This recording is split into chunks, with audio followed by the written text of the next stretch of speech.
So this is a presentation that I give about twice a year when I kind of review the social casino industry and I talk about what's going on, updated numbers, market overview, and a little bit about trends and realities. We'll do the same today. It's been quite a couple quarters in the industry, especially for us. For those who don't know, we got sold a little more than a month ago to Giant Interactive, a Chinese company, for $4.4 billion. One of the larger, or maybe even one of the largest transactions in the games industry in the last few years. So we're very proud of that. Hopefully, with this presentation, you'll be up to date with what's going on. Obviously, I don't give you all the secrets because otherwise you'd be using them against us for some of you, some of our competitors that are here. After me, we have Adam. A lot of the data that's coming on my presentation is from Eilers, so please do stay after me to listen to Adam. It's always another good source of information. And let's take it from here. Okay. So I'm going to talk a little bit about Platica and give you a little bit about the history, just to give you a sense of context before we jump into the industry insights. The company's about 6 years old, started in 2010 by two founders, Robert Antikal and Uri. Robert is still our CEO 6 years later. One of the stories, or one of the kind of concepts I like to tell about Robert in this slide is that there aren't many CEOs in any industries that go from startup to $4.4 billion and manage the entire process along the way. Platica has been sold twice. We'll talk about that in a moment. So we have 6 core games. We have a few other small games and some more games in development, of course. But we have 6 core games. Slotomania, our flagship product, and some of the Slotomania team is sitting here. Caesars Casino, WSOP Poker, Bingo Blitz, House of Fun, and Vegas Downtown Slots. So we have 4 slots apps, a poker app, and a bingo app. We have 1,350 employees across the globe. We'll look at our locations right now. We've expanded over the last 6 years substantially. It's been quite a managerial challenge and an operational challenge to expand in 6 years to so many employees across the globe. We recently added an office in Australia, and obviously now with our new parent company in China, in Shanghai.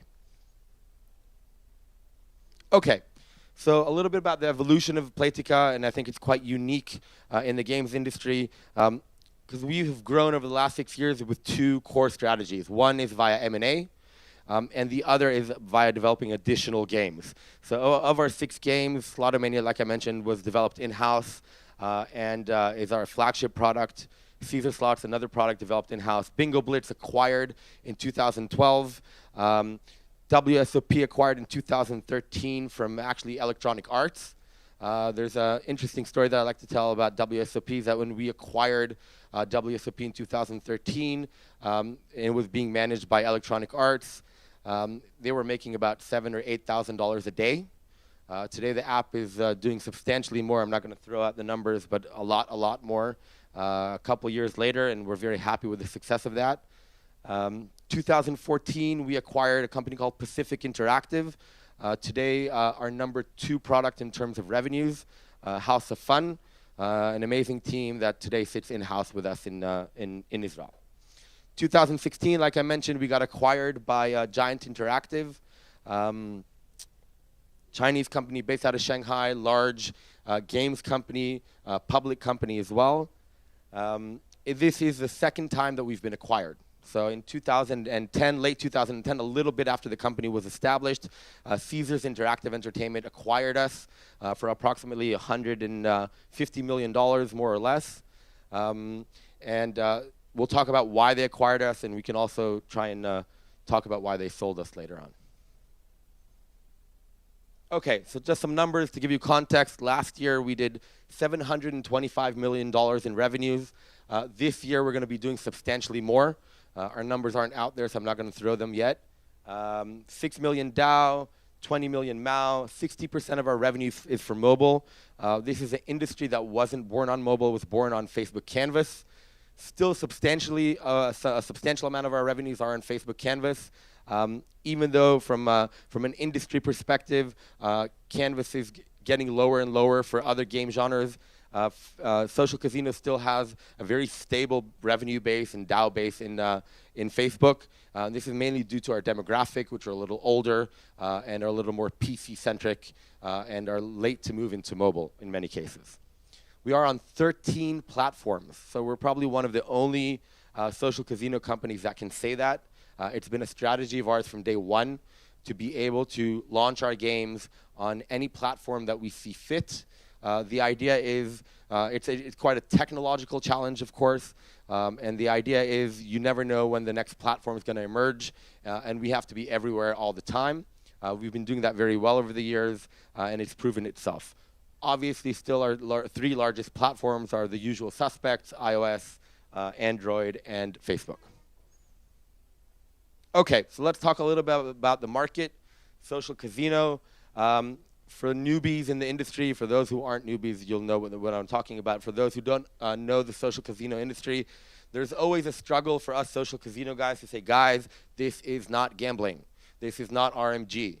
There is no gambling element. We're an unregulated industry. We are a free-to-play model. Essentially what social casino is we took slots, which have existed from the late 1800s, slots content. We put them on modern platforms, which we just talked about, but we took out the gambling and we pushed in a free-to-play model. So there's nothing different in social casino from Clash of Clans or from any other free-to-play game that we're all used to playing. So our players play just for fun. If you ask our players why they're playing our games, they'll say entertainment, to kill time, etc. So that's social casino for those who didn't know. Okay, so a little bit about the market size. So the market really didn't exist before 2010. At 2012, companies have started kind of tracking the industry itself. The data starting in 2012, it started as quite a small industry, $1.3 billion, estimated almost $4 billion this year. And it continues to grow. As you can see, the trajectory has slowed down a bit, but there's still some growth to come. And we think there's a lot of other growth to come from other sources, but not necessarily going to tell you from where today. Another thing we can see here is kind of the progression of Facebook versus mobile. If you look at the light blue part of the graph, that's Facebook Canvas. Initially, when this industry was born, this was very much a Facebook Canvas-centered industry. Over time, mobile has become very, very prominent, has taken kind of the #1 positioning in terms of the platform. You'll see that the projections show a slowdown of Facebook Canvas, and I think that's generally in part, or that's generally because people are moving into mobile. It's a trend that we all see and will probably continue over time. Okay, so this is a slide I like, and it kind of categorizes the types of companies or the size of companies in the industry. I've kind of cut it down into 3 tiers. So there's tier 1 companies in social casino, Platica leading the way with 25% market share, which is quite substantial compared to our other competitors. And there are 4 other substantial competitors in this tier, Scientific Games and Zynga, which are neck to neck at 8.4% market share, IGT at 6.7, and Aristocrat 6.3. You'll see that if you know the history of this slide, because it changes every quarter, you'll see that IGT used to be a much stronger contender in the market and used to hold around 11% of the market. They're struggling to hold market share these days.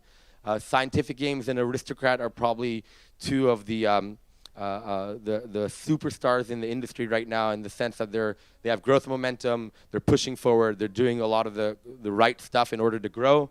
Zynga, the Zynga guys have told me many times that they don't like me calling them a social casino company, but they are a social casino company.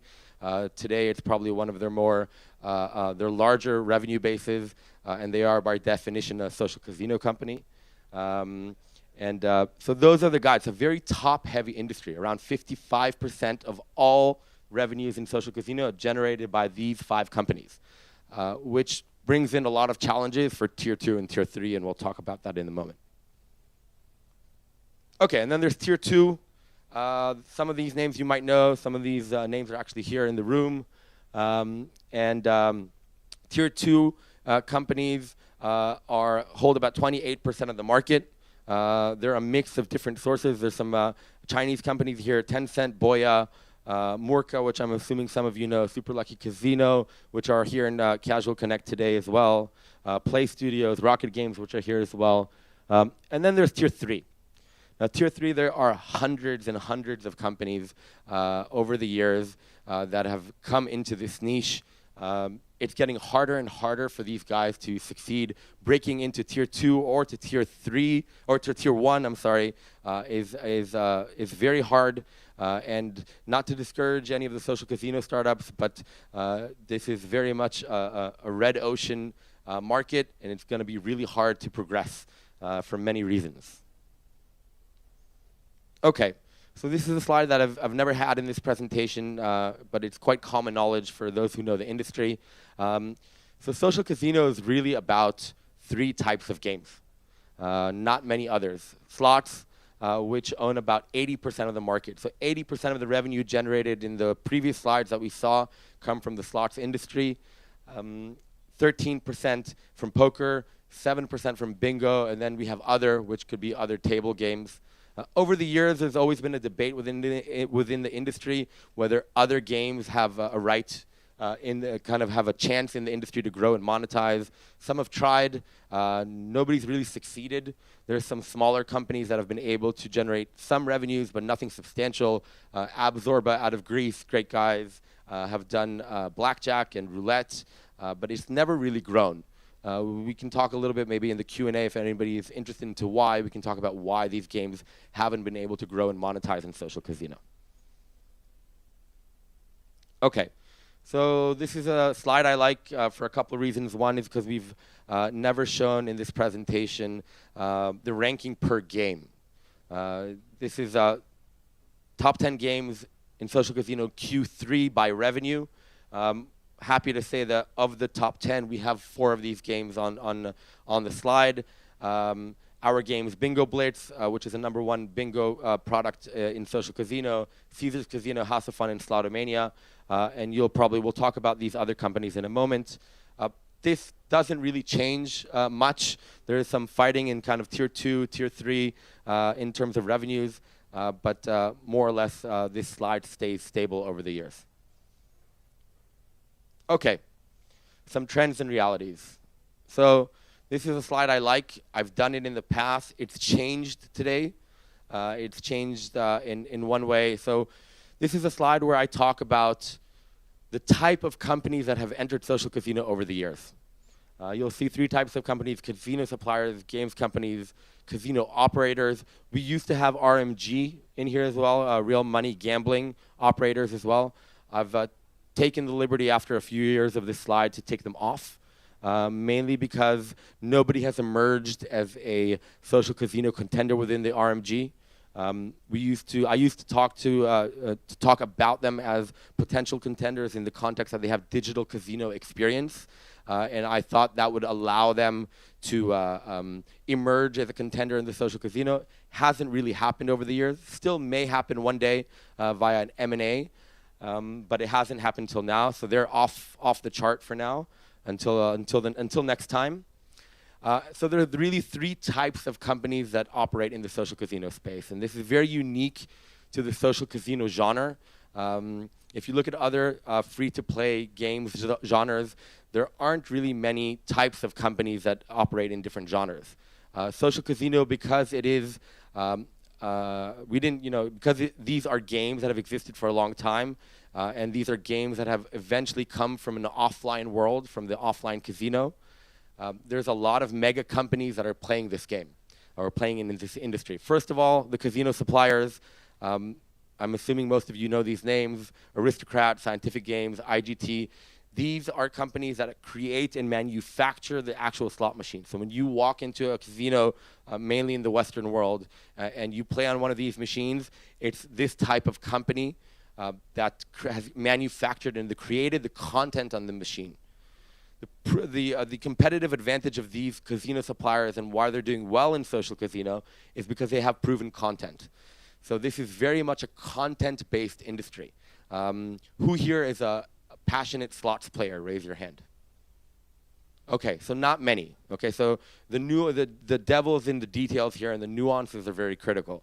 So a passionate slots player, to many of us non-passionate slots player, we see a slot machine, and we see there'll be a great slot machine and a not great slot machine. It'll look the same to us, but for a passionate slots player, they'll say this was designed by an expert, this was designed by an amateur. We wouldn't see that.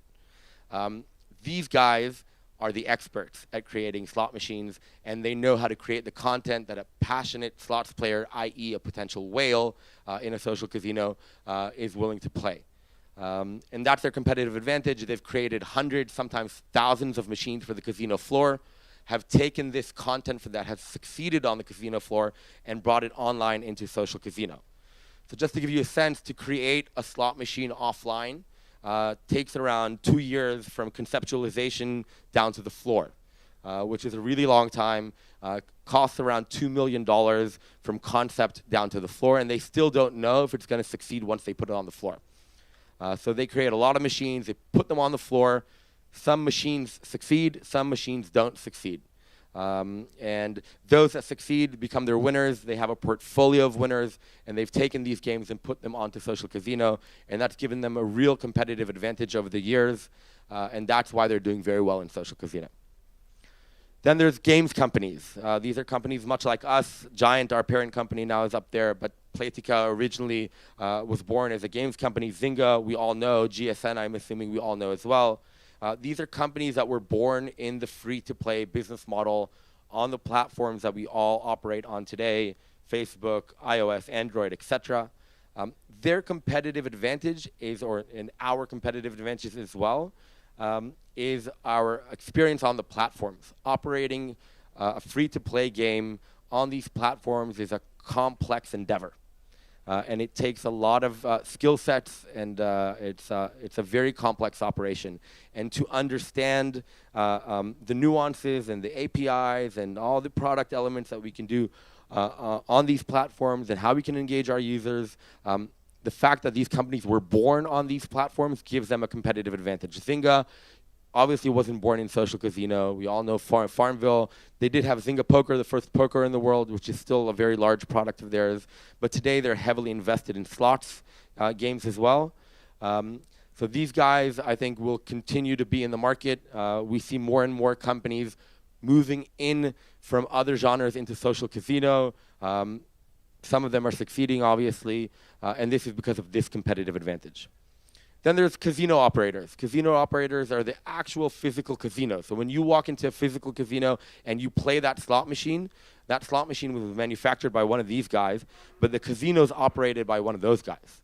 So these are hotels or just standalone casinos. They're entertainment venues. Some of these companies have entered into the market. Our previous parent company was from this side of the business. But now we have Churchill Downs, which acquired Big Fish, MGM Resorts, which is a holder in Play Studios, and Penn National, which recently acquired Rocket Games as well. These are offline casinos. The theoretical competitive advantage of these guys is the brand and cross-promo. So these companies have foot traffic and loyalty programs. People walk into their casino. Their clients are potential clients of social casino. The reality is that the ability to capitalize on this competitive advantage is quite hard. And even if you are able to capitalize on this competitive advantage, it's not necessarily substantial. One of my kind of more bold predictions that I'll make today, that in the long run, the only two types of companies that we're going to see on this board are 1 and 2. And that eventually the casino operators will drop off out of the business. Some of you are not going to like me for that, but I'm sorry. But that's kind of my personal opinion. Okay, so we talked about the fact that the slot suppliers, the slot manufacturers, have a distinct competitive advantage. There are some mega companies within the slots creation niche or industry that have come into social casino, and because this is a content play and these are content companies, they have succeeded in the industry. What we've seen over the last few years is that with their entry into the market, there were three distinct market entry strategies that have emerged.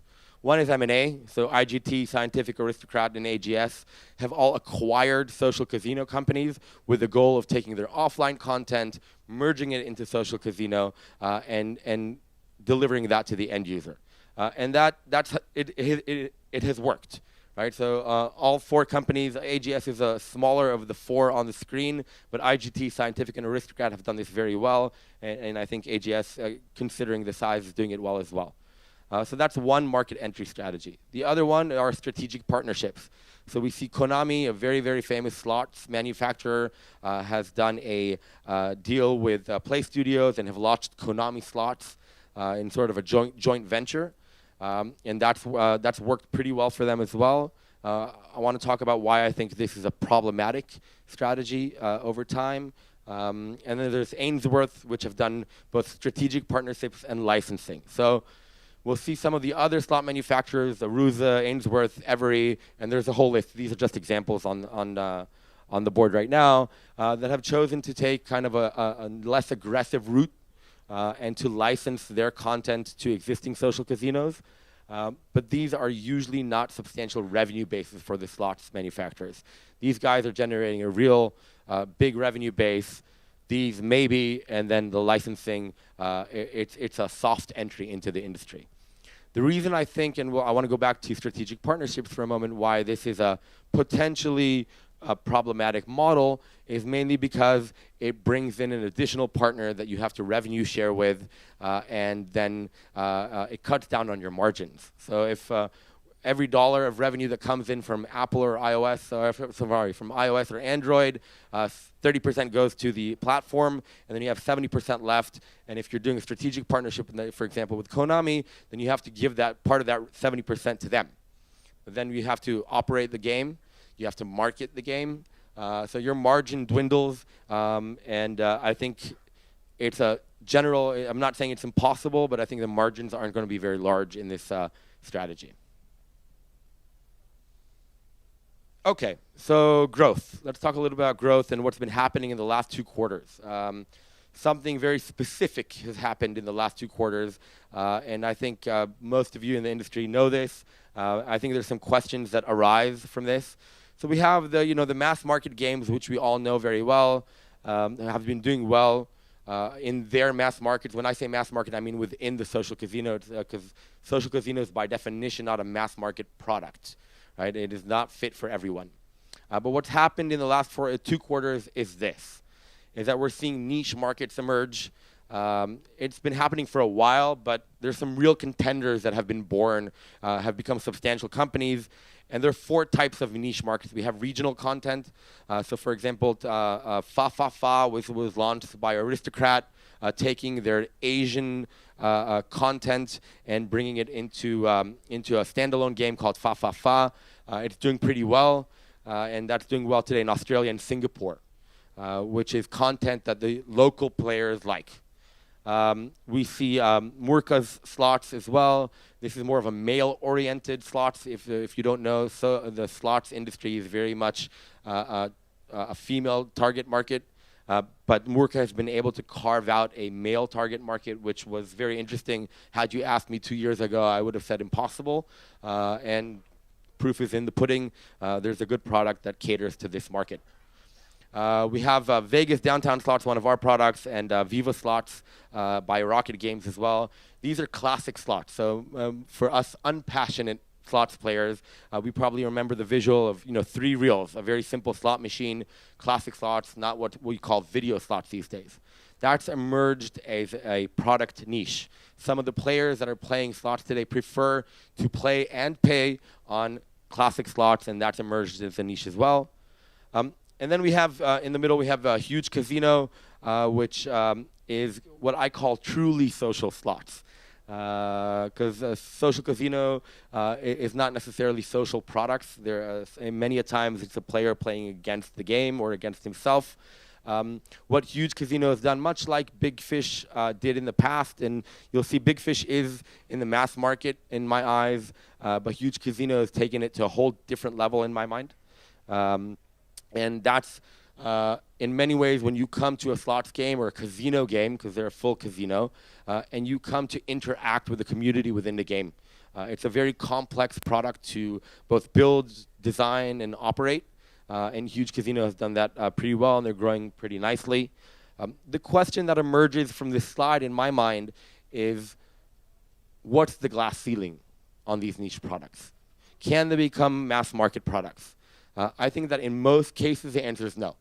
Because this is a niche of a niche, right? Social casino is a niche within itself. We said it is not necessarily a mass market product. This isn't Candy Crush, so it's not. You're never going to have 180 million DAO in the social casino niche. So of these players that are playing social casino, some of them prefer these niche products, but I'm afraid to say that they probably have a specific glass ceiling. I think we're going to see more niches emerge, and there's going to be fragmentation. I think the regional content is one that we're going to be seeing over the next 2 to 3 years. That's going to be expanding. Operating a free-to-play game on a country-by-country basis is something that I believe we're going to see. Nobody's really doing it very well yet. Some are trying, but I think we're going to see the big guys and the small guys attempt to do social casino for Italy, where it's localized in terms of language, content, pricing, customer support, and CRM, of course. And I think that's something we're going to see happen a lot more. So that's kind of the slide of growth from niche markets. Okay, the mature game. So many of these games, in my mind, and we can have an academic argument about it later if you want, are evergreens. So social casino, unlike much of the other niches in the games industry, are an evergreen, or are much more an evergreen than the other games. If you look at the growth cycle of social casino, you'll see it's been stable. It's been steady growth over the years. Slotomania, which is a 6-year-old product, is growing substantially, even though it's 6 years old. You can't say that about many games. You can't say that about Candy Crush either, right? And the reason is because we didn't invent slots. The social casino industry relies on a popular subculture that exists offline, and we ride that wave. And that's why I think we have more of an evergreen. But what's happened is that the mature products, the Slotomanias, the Double Downs, I think Product Madness is in there as well with their products, etc., are having a harder time to grow. Obviously, right? They're mature, they're making a lot of money, but they're controlling the niche already. And what's happening is that all these mature products are focusing inward. I put a list of 8 things that we think that the mature products are focusing on these days: loyalty programs, improving metagame features, monetization optimization, content. One of the things that I think has happened over the last year and a half is that content has been democratized, or good content has been democratized. With the entry of Scientific Games, Bally's, IGT, all the big slots content guys, good content is now something that it's not a commodity yet, but it's close to a commodity, and players are expecting it. But so we have to fight and make it even better. Game economy optimization, FTD conversion optimization, and customer support. But I guess the bottom line of this slide is that one of the biggest upsides in the industry exists within the existing user base in the existing games. If you think of it like in any free-to-play game, most of the players in this game have never paid. Now they're engaged in the game. Some of them are extremely passionate about the content, but for this or another reason haven't paid. For some reasons, could be that they didn't have a credit card because they live in Malaysia. But Malaysia is getting better with credit cards, and Google is getting better with integrating with local carriers so that these players can play.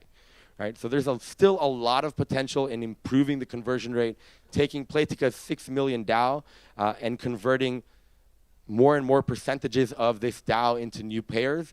That's where the biggest upside is. So everybody's fighting for additional DAO and fighting for additional growth on the DAO side. But I think also everybody's fighting within their existing user base to improve their operations. It's very easy to say, very hard to do. Okay, so this is a slide I call CPI, ROI, what the fuck. So this is probably one of the most challenging areas in the social casino industry, and probably one of the most challenging areas in the games industry and mobile app industry in general. There are three contenders in the ad, in where we buy our traffic, or the ads market, that have emerged. Two mega giants, Google and Facebook, which we all know, and then a whole slew of other companies, some of them larger, some of them smaller, but I've grouped them into one. Over the last year, and I think every social casino exec that I've spoken to over the last year, and especially in the last few days here in Tel Aviv, we've all agreed that it's becoming harder and harder to acquire users with the existing, within the existing traffic sources. Google and Facebook have a de facto duopoly, and they have a distinct competitive advantage. And then there are all the other guys. But what we're seeing is that Google and Facebook are taking more and more of the budgets, mainly because they have a clear competitive advantage. And that's data about the users, so that we can target the specific users that we need. And they have scale, which is hypothetically infinite. And then all the other guys. All the other guys is a very fragmented industry. There's some really big names in here, some of them that have been sold for over $1 billion recently, some of them that are worth hundreds of millions of dollars. But they have a challenge that Google and Facebook don't have, and that's that when our media buyers are buying campaigns from these networks, is that if a campaign is ROI positive, it's great, but it's not necessarily sustainable. So we can't necessarily spend $1 million with Unity ads a month and maintain a quality ROI. With Google and Facebook, I'm not saying it's easy, but it's easier to do that. So they're lacking sustainability of the performance of their campaigns at scale. And I think that's a challenge they're going to have to deal with over the years. They don't have the access to data on the users that Google and Facebook have. They don't have the technology that Google and Facebook have. So my thought is that Google and Facebook are going to continue growing within this side of the business. They're going to give a hard life to all the other guys. It doesn't mean they're going to be stamped out in any way. I just think they're going to have a harder time to fight for our budgets. And that's kind of the bottom line on that. Okay, M&A. I'm not going to talk a lot about M&A because Adam is doing a whole presentation about M&A after me. But social casino has been a very active genre in which a lot of M&A has happened. We've been very active both on top and on bottom. We've been acquired twice. We've acquired companies. Many companies have been acquired by larger companies. If you remember before, we said that this is a unique industry or a unique genre in which old companies from the offline world are playing within the social casino niche, and that's driven a lot of M&A. I'm not going to go through every deal. Oh, I'm sorry. We're going to talk about the deals from the last couple quarters. Obviously, there's our deal, which happened recently. Giant acquired Platica for $4.4 billion. Penn National, an offline casino operator, acquired Rocket Games. I think the number was 120. That's what we found online. Nico, if you're here, you can tell us the real number. And then their Play Studios acquired an Israeli startup called Scene 53. Price wasn't published, but we're estimating it at $3 to $10 million. So those are the deals that have happened in the last 1 or 2 quarters. So then what I did here, and this you can use after if you want the presentation, there's a whole list of actually all the M&As that have happened in the industry since 2010. So it's actually a really long list if you see. But the bottom line is this. Bottom line is this. It's approximately $7 billion of M&A since 2010. And I think that's quite a large number for a niche genre. We think that's going to continue to happen. There's going to be more consolidation. You can expect to see that both from us and from other companies acquiring more companies in the niche. That's it. Thank you very much for your time. I'm going to open it up for questions now. Go ahead. VR and AR. Not yet is the end of the answer for social casino, I think. Mainly because if you look at our demographic, they're not early adopters. They're late adopters by definition. 45 to 55 to 65-year-olds, middle America, if I had to generalize. And those aren't early adopters. It's going to take time. You'll say poker, younger, more urban, maybe. And I think if there is one opportunity in VR, AR in the short to midterm, it's probably poker, not slots, not bingo. Okay? B2B. B2B. Oh, I was was hoping you B2B didn't. question mark. Yes, I was hoping you wouldn't ask it because some of my B2B friends are here. My personal opinion is that it doesn't really have room in the industry for B2B. The proof is in the pudding. Nobody's really done anything substantial in B2B. Many have tried over the last 4 to 5 years. And when I say substantial, I'm not talking about, I mean millions and millions of dollars. Nobody's been able to scale any B2B deal for millions and millions of dollars. So it's not a revenue generator. I don't think it'll ever be a revenue generator for the offline casinos. For those who don't know what the B2B question meant, is that there's some companies providing social casino platforms to whoever wants to buy them. The buyers are usually offline casinos that don't have the knowledge or the money or don't want to get heavily into social casino. So they go to these companies and say, okay, brand this social casino game with my logo on it, integrate my loyalty program into it. And that's what many of the B2B guys will argue, that it's not a revenue play, it's more of a user engagement play. But I really don't think it has room. And the reality is, if you look at it, I think in my last presentation, we tried to quantify it. The B2B products that have gone online on mobile haven't generated more than $250,000 in aggregate in 2015, which is a few hours of our day in terms of revenue. Right. Any other questions? Yep. Why do you think the land-based casinos are going to have trouble in the market eventually? I think their competitive advantage is not as strong as they think it is. I think that the idea of capitalizing on the existing user base is a good one, but it's not really something that can, it's a game changer. And at the end of the day, it's a content industry. And for the passionate slots player, it's about creating quality slots. And if you're not an expert at that, the rest is less relevant in my mind. Anybody else? I actually have a question. So when I was at G2E, they were talking about social casino as more of a marketing. Do you think it's viable, that not necessarily as a money maker, but as a marketing strategy? So I guess that's the B2B kind of, that goes back to the B2B question. I think yes and no. I think it's a user engagement tool. So if you're an offline retailer of any sort, doesn't have to be, and you have some kind of an online presence that engages your users, yeah, that has some value. Definitely, especially if you're integrating your communications and your CRM into that game. So if I'm an offline casino and my offline client downloads my game and he plays it occasionally and my brand is there, there's brand awareness, et cetera, et cetera. But again, I don't think that's substantial, and I don't think it's really going to affect social casino in any way. It's part of the offline world, really. Hi. Hi. So other than the usual suspects, slots, bingo, poker, what games are we missing? I'm thinking of anything that I can see in Vegas. What was attempted and failed? What wasn't attempted? So I spoke a little bit about that before, but the reality is, poker, blackjack, roulette are both games that have been attempted, and some of the products that were launched were good. I won't say amazing, but were good, maybe even very good. But the reality is, for some reason, they don't monetize.